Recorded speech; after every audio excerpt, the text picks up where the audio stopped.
Give me my point guard. Where's he at? Okay, point guard here. Let's go. You two guys are all wide runners, and you're a big. So if we're going to start it out, and I said on a miss, the big guy's going to get the rebound, and wherever you're at on the floor, your job is to run as fast and as deep as you can, okay? And what will happen is our point guard, if he doesn't get the rebound, will always go butt to the sideline and hook. So we'll go slow motion. You're going to get the rebound, bang, freeze it right there. What happens is because he's a big, our point guard's going to come back to the hook. He's going to be able to pass it to him, freeze. But our wide runners, because you were on that side of the floor, you must run that side of the floor. And if no one's in front of you, you must get all the way deep to the corner. Go ahead, take off. What you're watching right here on this side is what we call a single side. Single side is easy. Single side means there's only one guy on that side of the floor. It's a single. These two guys ended up on the same side of the floor. They're not allowed to cross the floor because we want the entire floor wide open with no one in the paint. You guys are going to go. Boom. So the first guy down is obviously due. And these guys, what we call is a pair side. So you got a pair side and you got a single side. For instance, all two of you guys walk to this side of the floor. Maybe there was a defensive stop or a loose ball. The ball got kicked out.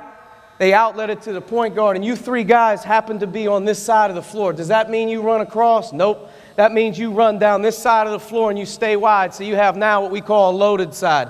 So you're going to have three scenarios on a miss.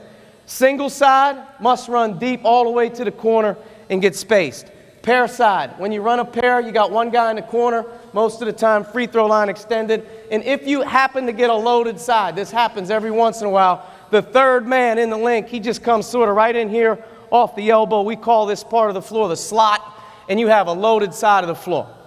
So what's going to happen? Let's see two guys start back over here. He outlets the ball to our point guard. Anytime a rim runner or a big is behind the ball, 90% of the time he's thinking, I'm going to look to set a drag screen on the ball with a ball handler, or I'm going to look to where did the ball get passed to and I can set a drag. So as he's coming up the floor slow motion, you can see right now we have a pair and we have a single. And as he's coming down into the play, the first thing that we really deal with is a drag. So as our drag screens come, we want our front court players to run ahead of the ball. And as soon as you get ahead of the ball, just tempo your dribble a little bit, you turn and you come right back up and you're going to set what we would call drag here. When you set a drag screen and you're a rim runner, you run to the rim all the time. You never pop. So as he sets and he touches his shoulder, we want him to turn right over his outside hand and run fast as you can to the rim. Our ball handler's goal is to get the ball off the ball screen into the paint. And now we're spaced, and you either have ball side kick for three. You may have shape up and throw back on the back action for a shot. You may have a one more to the corner for a shot. Most importantly, though, we're trying to get the ball to the rim runner off one of these passes. So as he finishes his rim run head under the rim, wherever the ball may get passed, go ahead, throw one back. He's going to leg whip, and we're looking to come right inside in that spacing that we play off of. So that's what will happen on a